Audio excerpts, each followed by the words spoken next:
Hey guys, it's Godzilla1463 here. Today I want to do a cool little video for you today. I've kind of had it on the brain lately. The main reason I've had it on the brain is because I'm planning on buying a new AK variant rifle in January. And this little debate has kind of been bouncing back and forth in my head for probably the last 3 weeks. So today we're going to be talking about the AKM versus the AK-74. You got the older versus the newer. A little bit of backstory on both rifles. The AKM was the modernized version of the original AK-47. The AKM was adopted by the Soviet military in 1959. It remained as the standard issue Soviet small arm up until the year 1974, when, as you might have guessed, the AK-74 was introduced. Both rifles are exceptional within combat distances up to, let's say, about 150, 200, maybe 300 yards. Average combat distances are in between, 25 yards till about 150 yards, in all honesty, because once you start getting beyond 150 yards, the ability to really hit your target reliably will start to dwindle. It gets to be very difficult to hit a target at range once you start getting beyond 200 yards. I'm going to talk about the AKM's advantages. Like I said, I don't want to make this video too long, but I want to give a little bit of backstory for anybody who is not familiar with the AKM or the AK-74, or if you're like me and you're trying to figure out, man, what the heck should I buy? And I'm not going to talk really so much about ammo availability here. That's not the point. I want to talk about the characteristics and the strengths and weaknesses of both rifles so that you can kind of get an idea of what you want. Okay, the strengths of the AKM predominantly are in its caliber, because remember, both are AK variant rifles, so you're not going to see any major differences with reliability or simplicity. However, you are going to see a difference in the ballistic performance because they fire two completely different rounds. The AKM fires the 7.62 by 39 millimeter round, and the AK-74 fires the 5.45 by 39 millimeter round. Okay. The AKM's advantages. This rifle really is mainly effective within about 300 to 350 yards. It has a 16-inch barrel, weighs about 6 pounds. Both rifles weigh about 6 pounds. The AKM's advantages are the fact that it fires a heavier, more powerful cartridge, which means you're going to be able to penetrate cover better than the AK-74. I'm not going to say it's going to be like a landslide difference, because I've seen penetration tests of both, and while the 7.62 is a better penetrator, the 5.45 is not too far behind it, okay? Predominantly, the 7.62 by 39 is better in obstacle destruction or obstacle defeating capabilities.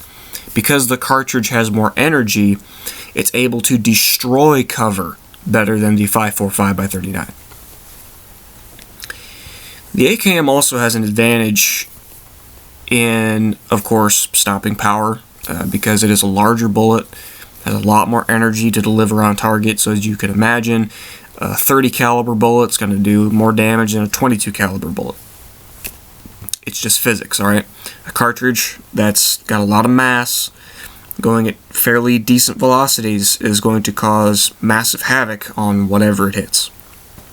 There's no arguing about that. There is no question.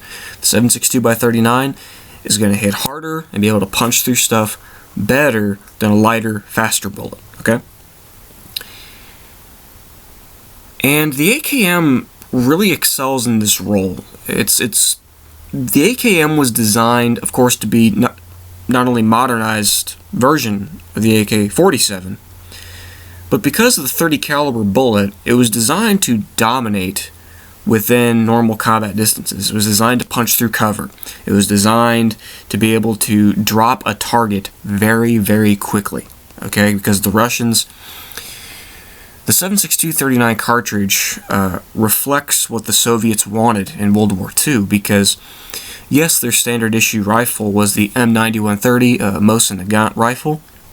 It fired a very, very powerful 7.62 cartridge. However, it really could not fire very fast because it was bolt action, and it was very limited in close quarter urban combat, which the Russians were heavily involved in. Stalingrad, Leningrad against the Germans.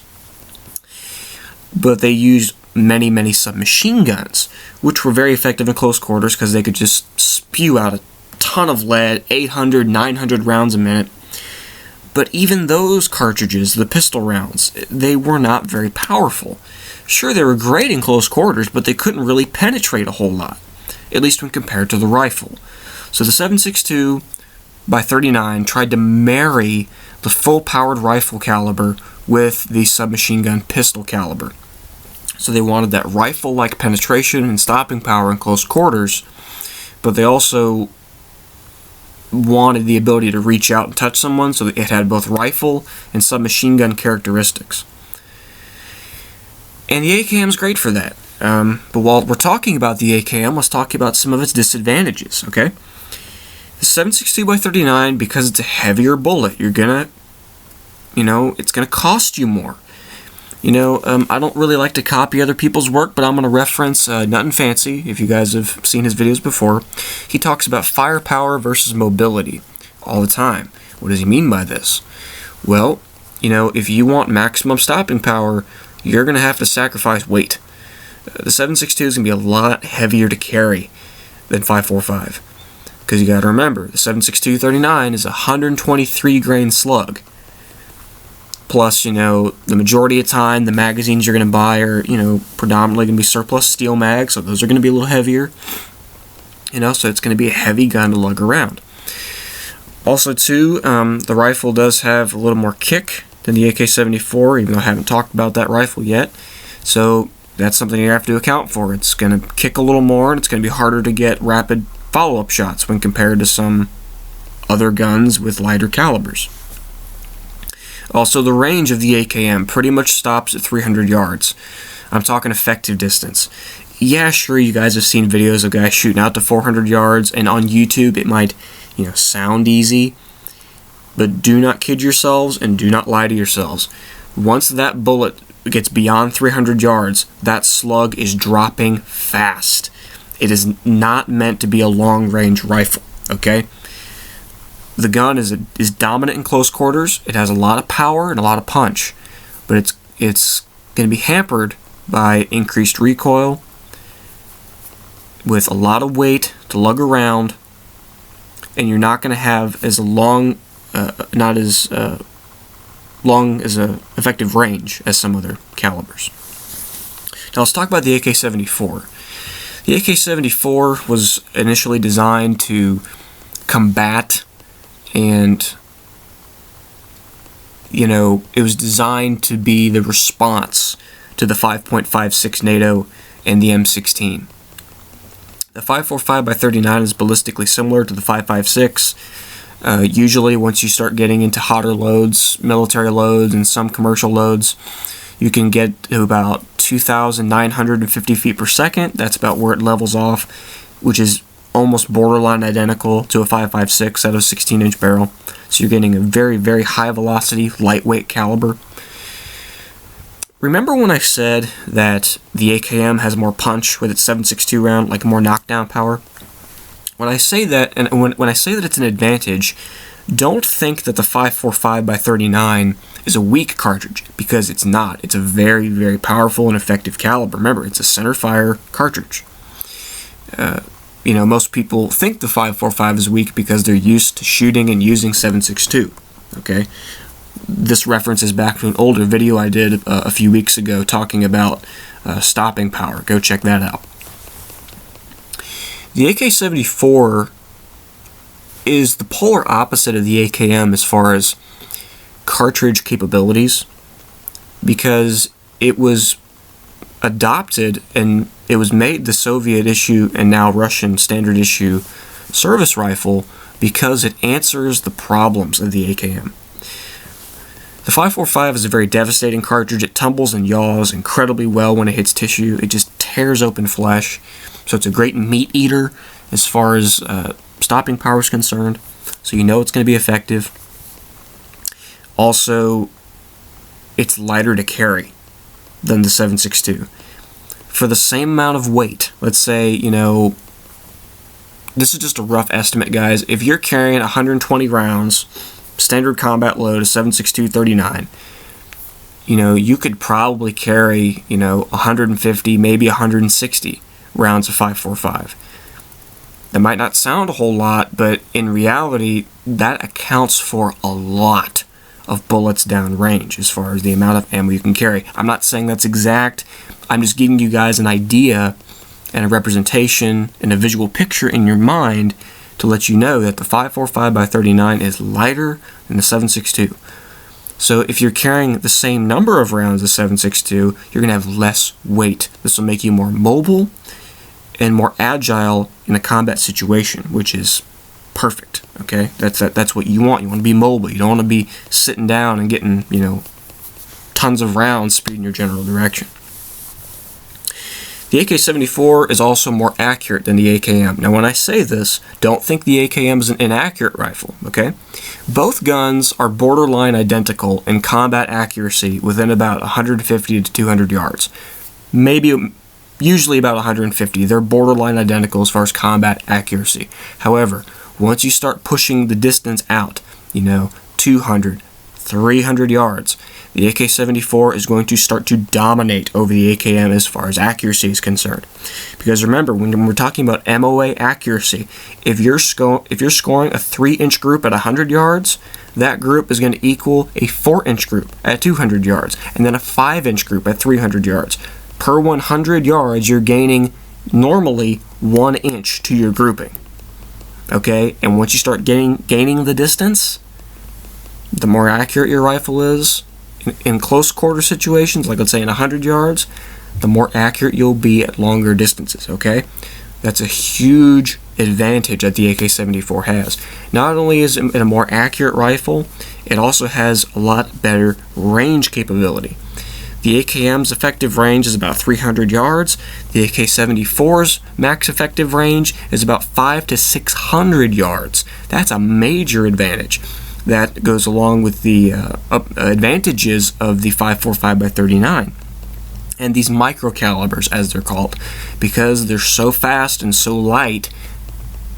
Speed is the main reason. They can really touch out and, you know, be more effective at distance than heavier 30 caliber rounds. Okay. Also, because the round is lighter, and also because that the AK-74 comes with a more effective muzzle brake than the AKM, it is far more controllable than the AKM. I mean, majorly more controllable.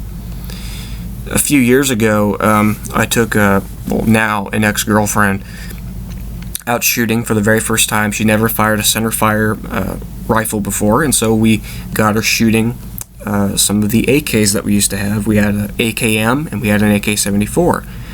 And she shot both, and I asked her which one she liked. Now, even though I could visually see which one she was doing better with, she said, you know, I like the AK-74. I can hit better with it because it has less recoil. And she could shoot a lot faster with it. So that in and of itself can show you it's going to be a lot easier to train somebody on an AK-74 than it is an AKM. Because if you're training someone who's never fired a center fire rifle before, the less recoil the weapon has, the easier it is for them to be more confident and more effective with it. And plus, if you're an experienced shooter, every experienced shooter will tell you this: the more controllable a rifle is, the faster your follow-up shots will be. It's just being truthful. The 5.45 is a faster cartridge. It's a faster gun to handle and be more effective with when you're talking about rapid fire, because you can just put more rounds out more accurately than the AKM. Okay? So as we've covered, the AKM is a great rifle within 300 yards. It's very good with obstacle defeating capabilities. It's a good barrier penetrator, and it has a lot of close quarter power. The 5.45 is the AK-74 is a more accurate weapon at distance. It's more controllable, and you can carry more rounds. Okay? So when you start putting this into your minds, kind of figure out what you guys like and what you don't like.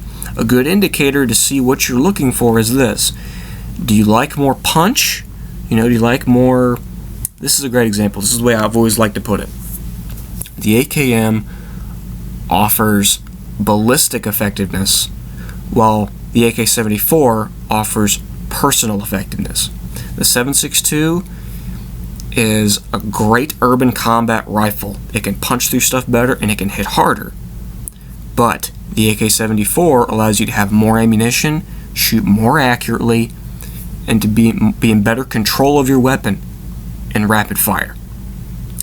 This has been Godzilla 1463, guys. I hope this video kind of clears the air for some of you and gives some of you guys an idea of what you want in a rifle, and I hope this has helped. See you later.